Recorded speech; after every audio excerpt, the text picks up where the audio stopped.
Conflitos políticos, ânimos exaltados e uma multidão ensandecida resolve sair destruindo tudo o que vê pela frente. Não, eu não tô falando do atentado em Brasília que acabou de acontecer.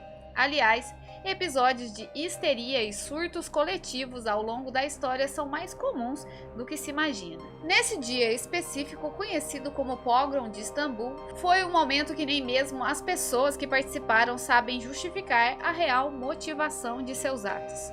Se você ainda não é inscrito, clica aí e se inscreve para não perder nenhuma das histórias que rolam por aqui e são as mais incríveis viagens através do tempo. Meu nome é Vanessa Silva e a quem interessar, essa é a história que eu vou contar hoje. O dia em que uma multidão enfurecida tocou o terror pelas ruas de Istambul.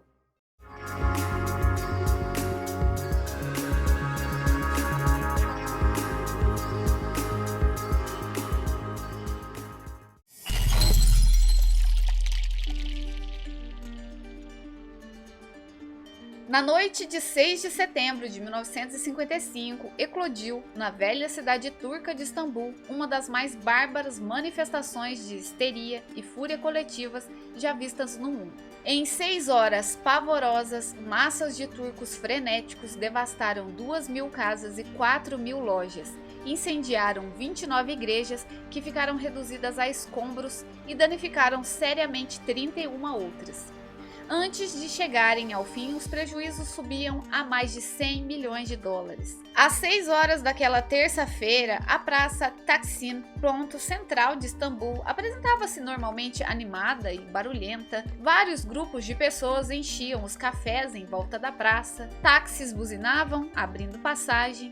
Ao longo da Istiklal Caddesi, a Avenida da Independência, principal artéria de comércio da cidade. Pessoas caminhavam e olhavam as vitrines, o tempo estava calmo, o céu sem nuvens. Acima da praça, no terraço de trás do monumento a Kemal Atatürk, que foi o primeiro presidente e herói nacional da Turquia, um coronel de polícia estava posicionado. Alguns estudantes universitários estavam promovendo uma manifestação anti-grega e batalhões especiais do policiamento estavam ali em posição para prevenir de qualquer distúrbio que pudesse sair do controle.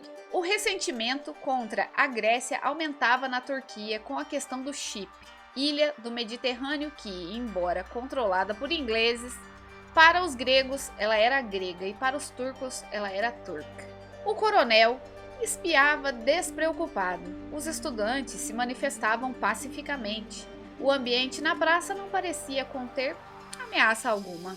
Foi quando o coronel percebeu um movimento diferente. Os jornaleiros começaram a anunciar as últimas edições dos jornais da tarde, e várias pessoas começaram a se amontoar em volta deles. Donos de café começaram a sair na rua. O coronel, muito experiente, começou a sentir uma campainha de alarme soar em seus pensamentos. Imediatamente mandou um ajudante comprar um exemplar do jornal. Ao bater o olho na matéria principal, ele já tinha certeza que vinha confusão pela frente. Um texto gritante de primeira página dizia: terroristas gregos profanam o berço de Atatürk. Seguido de uma descrição sensacionalista, porém pouco objetiva, sobre uma tentativa de explosão na casa, agora um relicário turco, onde Atatürk nasceu. O coronel estendeu a mão para o telefone de campanha, mas ao dar as primeiras ordens, ele já sentia que era tarde demais. 5 grandes ruas terminavam na Praça Taksim, e verdadeiras multidões já vinham chegando por todas elas, aglomerando-se na praça, e os gritos que enchiam o local diziam: morte aos gregos. Em um dos cantos da praça se erguia uma guarita usada para guardar as ferramentas de uma equipe que fazia a manutenção dos bondes. A porta foi arrancada e uns 50 homens se armaram com martelos, pés de cabra, picaretas e pedaços de trilho. Quando a polícia tentou impedir a entrada, a multidão simplesmente colocou eles para correr dali. Num trecho de mais ou menos 1,5 km da avenida, existiam cerca de 400 lojas, em sua maioria operadas por cristãos turcos de origem grega. Assim que teve início a confusão, quase todos os comerciantes correram para fechar as suas lojas, baixaram as portas de aço e fugiram. A maior preocupação e prioridade era salvar suas próprias vidas, já que as suas casas e negócios pareciam que não poderiam salvar. A primeira a ser invadida e saqueada foi uma casa de tecidos. Um pesado segmento do trilho, nas mãos de 4 homens fortes, fez aos pedaços a porta de aço, a vitrine e o portão. Fardos de panos eram arrancados das prateleiras e jogados na rua, onde a multidão fazia deles milhares de tiras. Uma máquina de costura, que é uma coisa preciosa na Turquia, foi triunfalmente carregada até o meio da rua e em seguida demolida. Em 10 minutos não havia mais nada dentro da loja e a multidão foi adiante. A próxima casa foi uma de aparelhos elétricos. Atrás da janela, depois de estourada, surgiu uma grande geladeira vinda dos Estados Unidos. Para um homem comum na Turquia nesse momento, uma geladeira dessa era algo tão caro como um automóvel para um americano. Mesmo assim, a arrastaram para o passeio, arrancaram o motor e, a muitos golpes, rapidamente a transformaram num monte de ferro amassado e irreconhecível. Os proprietários de uma mercearia, um velho grego turco e a esposa fecharam as portas de aço, mas permaneceram lá dentro. Ele, corajoso, ainda gritava: "Seus perversos! Minha família mora em Istambul há 6 gerações. Somos tão bons turcos como vocês." O fizeram calar a pauladas.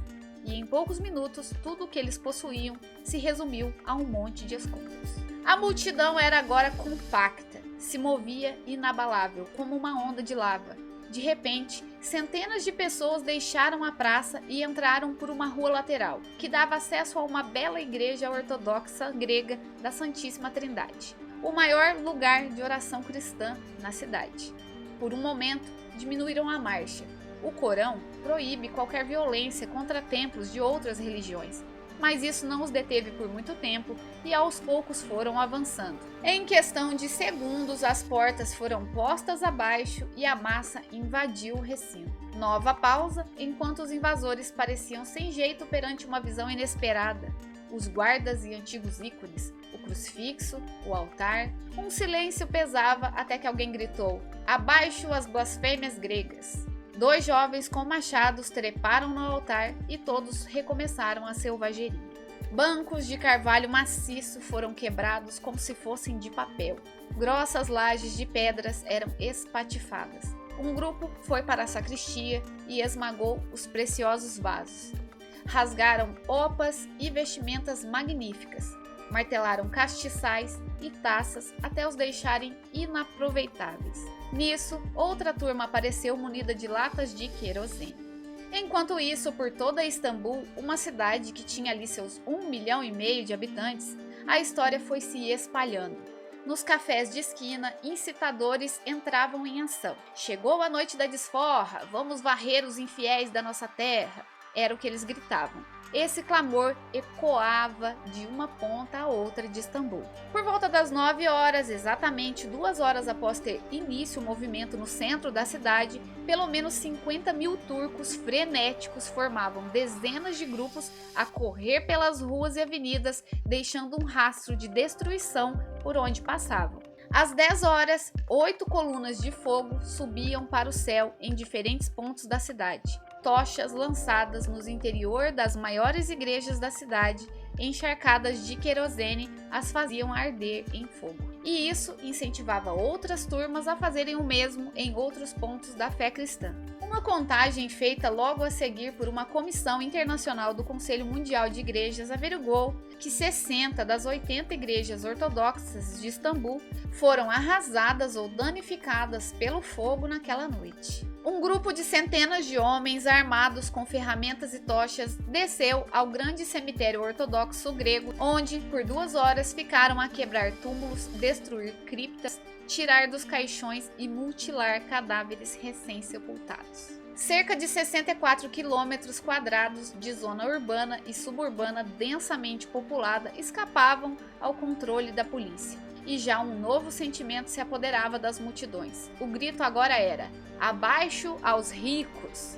Gritavam enquanto iam tombando carros estacionados e ateando fogo a eles. Equipes de demolição atacavam fábricas à margem do Bósforo, jogando na água máquinas pesadas. Um agrupamento se formou junto ao Istanbul Hilton, até então o único grande hotel moderno da Turquia, o gerente suíço, com grande presença de espírito, içou uma bandeira turca e fixou sobre ela um foco de luz. Ao mesmo tempo que mandava seus homens semearem entre os vândalos o boato de que já havia tropas a caminho dali, e assim, pelo menos ali, a multidão se conteve. Istambul era uma cidade enlouquecida, e como é comum acontecer em tais momentos de loucura, o mau caráter e o verdadeiro valor, a tragédia e o motivo de riso encontravam-se lado a lado. Um dos agitadores estava insuflando a multidão a atacar a residência de um sacerdote ortodoxo grego. Quando um velho carregador muçulmano, ouvindo aquele plano, ele correu até o sacerdote antes da multidão ensandecida.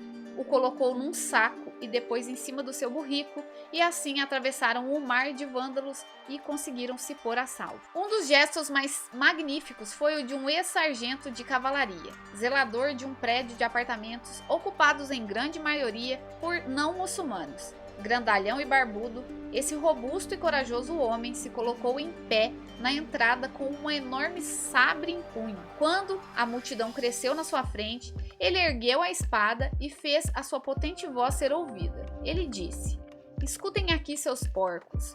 Vocês desgraçaram a memória de Atatürk. Ele queria que todos nós, muçulmanos, cristãos e judeus, vivêssemos juntos e em paz. Vão para as suas casas, seus vermes, e escondam essas suas caras na vergonha." Os enfurecidos não tiveram coragem de ir além perante essas palavras, e ali a multidão foi se dispersando. Por volta das 11 horas, Adnan Menderes, primeiro-ministro e homem forte da Turquia, chegou à cidade. Havia viajado de trem para Ankara, capital do país, quando recebeu a notícia do conflito. Resolveu tomar conta da catástrofe.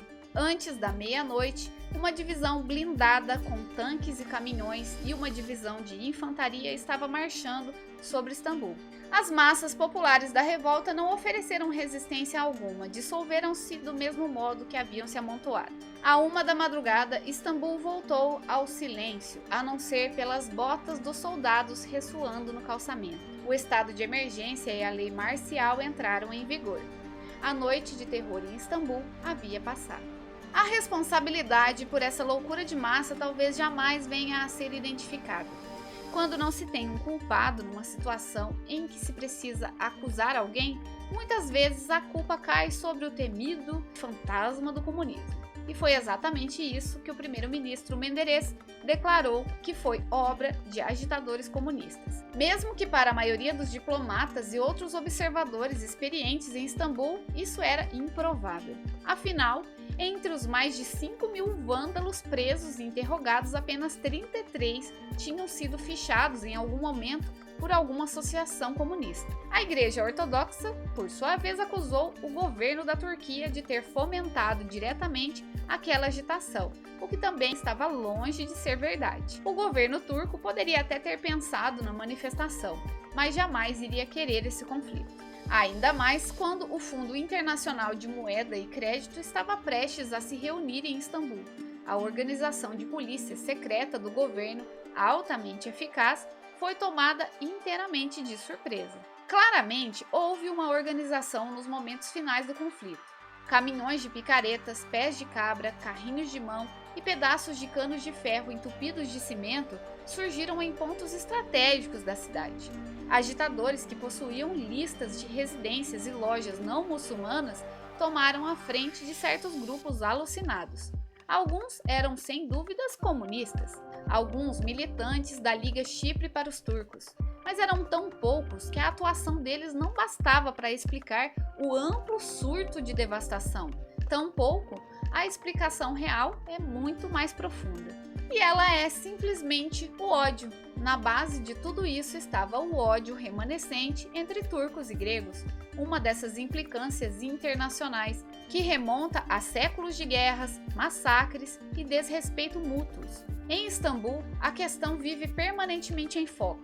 Os cristãos gregos, ainda que sejam cidadãos e residentes na Turquia por várias gerações, causam revolta nos turcos por se manterem fiéis às suas crenças e sua língua, Por outro lado, a experiência e o zelo dos seus homens de negócios dão lugar a ressentimentos de inveja e ódio. Naquele momento, a comunidade grega de 100 mil pessoas constituía a espinha dorsal da economia da cidade e era uma parte vital da estrutura econômica do país. Resumindo, um caso de pura intolerância. Depois houve uma coincidência infeliz. O governador de Istambul e seu chefe de polícia poderiam ter impedido qualquer manifestação antigrega na fase inicial, se fosse importante para eles fazer isso. Mas quando o caos já estava instaurado, eles ficaram sem saber o que fazer. No momento da crise, só se arriscavam a agir mediante ordens expressas do primeiro-ministro. Aconteceu que o primeiro-ministro ia num trem de Istambul para Ankara. Por 2 horas, portanto, o governador ficou hesitando. Os quartéis de polícia ficaram aguardando instruções. Deveriam usar armas de fogo para conter os descontrolados populares e as instruções não vinham. Quando finalmente o governador assumiu o comando, já era tarde demais. Ao lado de tudo isso, ocorria o fenômeno de psicologia das multidões, que tem lugar em todos os conflitos. Um jovem turco disse, na manhã seguinte, que não sabia o que estava fazendo, que não tinha ódio pelos gregos, não tinha ódio de ninguém, mas com aquela excitação toda, ele acreditava que devia ter ficado louco. Os turcos mais ajuizados de todas as classes e idades envergonham-se do fato. Povo sensível e orgulhoso. Se ressentiam amargamente das críticas que vieram de outros países, visto que o ocorrido não representava a grande maioria. Ao mesmo tempo, sabiam que mereciam essas críticas. O primeiro-ministro e seu governo fizeram de tudo o que estava a seu alcance para indenizar os prejudicados. Casas depredadas, lojas e templos foram reparados com o auxílio de contribuições governamentais e instituições particulares. Negociantes foram reembolsados por suas perdas, e os diplomatas turcos dedicaram-se ainda mais a restaurar as relações amistosas com a Grécia. Para os Estados Unidos, que se metem em todos os conflitos de todos os países onde são ou não chamados, o conflito da Turquia foi um golpe sério. A solidariedade entre gregos e turcos é parte importante em qualquer plano de controle de que acharem conveniente no Oriente Próximo. Sobre turcos e gregos era necessário disciplinar seus ódios e substituí-los pela compreensão, pois só assim para preservar a liberdade de qualquer nação. E aqui chegamos ao fim de mais uma história. Enquanto a intolerância ao diferente, a segregação, o medo de mudanças não derem lugar a mentes mais abertas e com vontade de se expandir e adquirir novas experiências, não seremos capazes de evoluir. Essa história aconteceu há mais de 60 anos e vimos algo muito parecido há menos de um mês aqui no Brasil. Mais um exemplo no meio de tantos pelo mundo a esse tipo de comportamento que não leva a absolutamente nada. Só traz prejuízos, não só para mim ou para você, mas para uma nação inteira. Esses mesmos momentos de caos desnecessário que não levam a lugar algum vão sempre continuar se repetindo. Essa história faz parte das mais de 50 contidas no livro Catástrofes, Desastres e Aventuras que Comoveram o Mundo. É um livro de 1965 e cada história é de um autor diferente. As histórias são um ajuntado das seleções da revista Reader's Digest. Não se esqueça de se inscrever no canal e ativar o sininho para não perder nenhuma dessas incríveis histórias.